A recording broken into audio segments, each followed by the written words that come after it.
Alright, this is going to be really fast. Pay attention here, please. Alright, lesson 22.a, graphing absolute value in 2 dimensions. So not just on a real number line, that'd be 1 dimension, but graphing it in 2 dimensions, where we have this way and this way. So we're going to have x's and y's. The basic shape, the basic form for this equation, it looks like this. Y equals the absolute value of x. Now, by the way, let's take away the absolute value for a second. Y equals x. What shape is that, if I were to graph that? A line. It's a line. Show me how it goes. Oh, no, In the middle. Yep, goes like this. Yeah. Right? Oh, Yes. no. Really? Does it be one? I Then thought you it have a was like... slope of 1 and an intercept of 0. Oh, okay. Right? A horizontal line like this would be y equals some number. Okay, that's what I was talking about. But y equals x. As x changes, so is y. So does y. Okay. So what does the graph of y equals x look like? So it just goes up one every It's, time. you know, for every unit you go right, you go 1 unit up. Right? 1 up 1. And so at 0, it goes through, it just looks like that. Now what happens though if I do the absolute value? Shouldn't it just stay the same? If I do y equals x, but if I do the absolute value on x, It'd go the that mean, other way. can x be positive or negative? Yeah. No, it Can has x, to be positive. Can Yeah, x be positive or negative? Well, the x can. Yes. So what- However, what about what happens to y? Y is only going to be positive.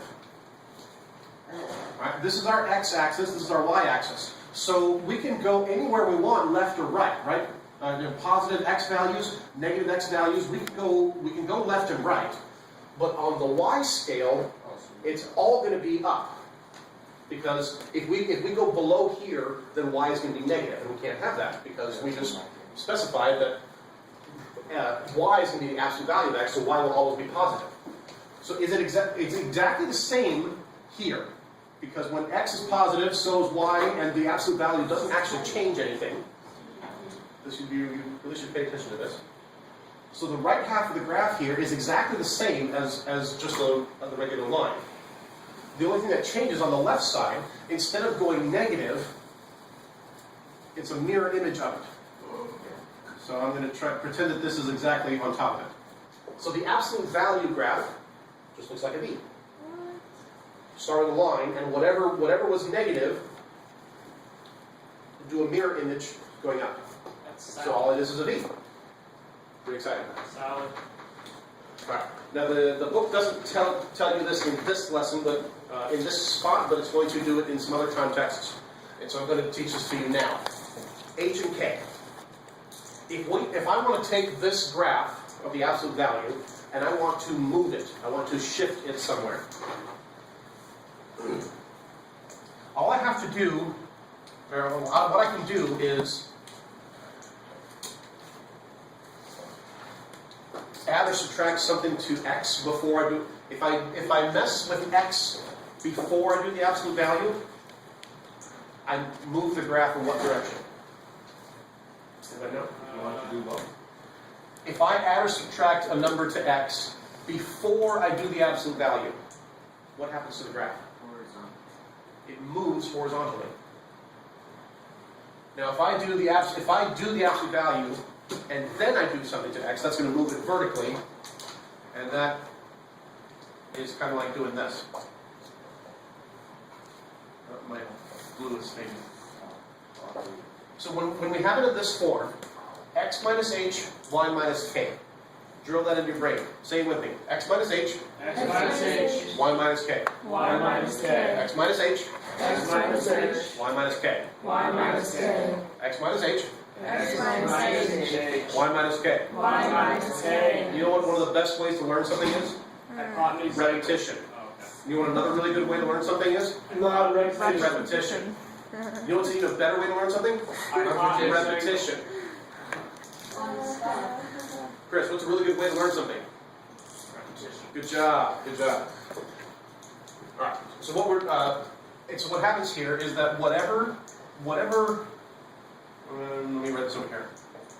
Whatever the coordinates h and k are, that's the new like center or vertex.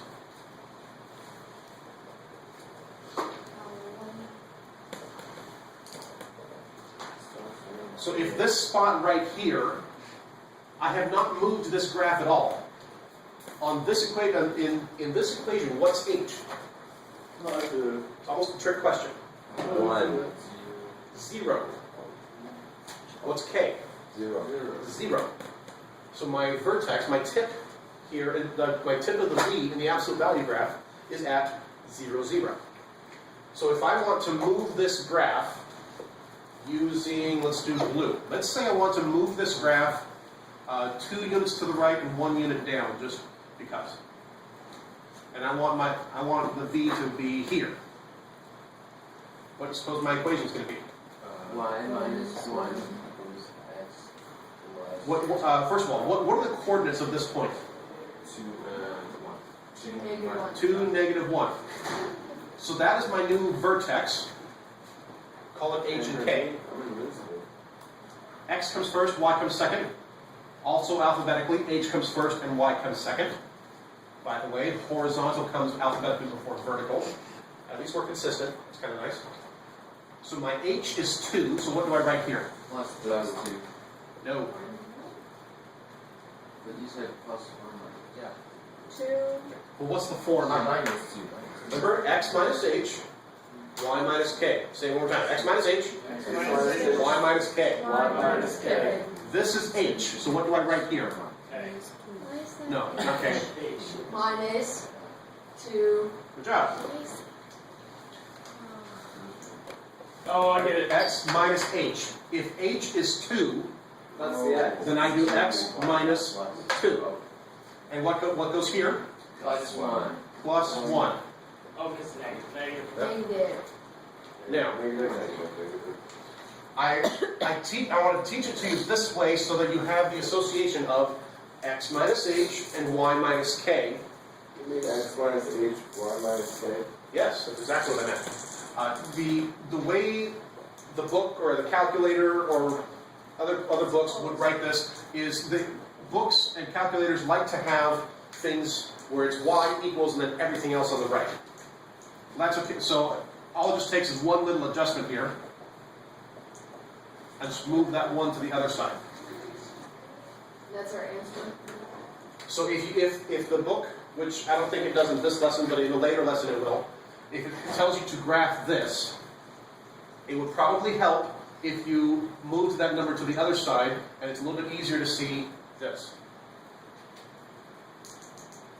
Okay, one more time. X minus h, X minus 2. y minus k. Y minus K.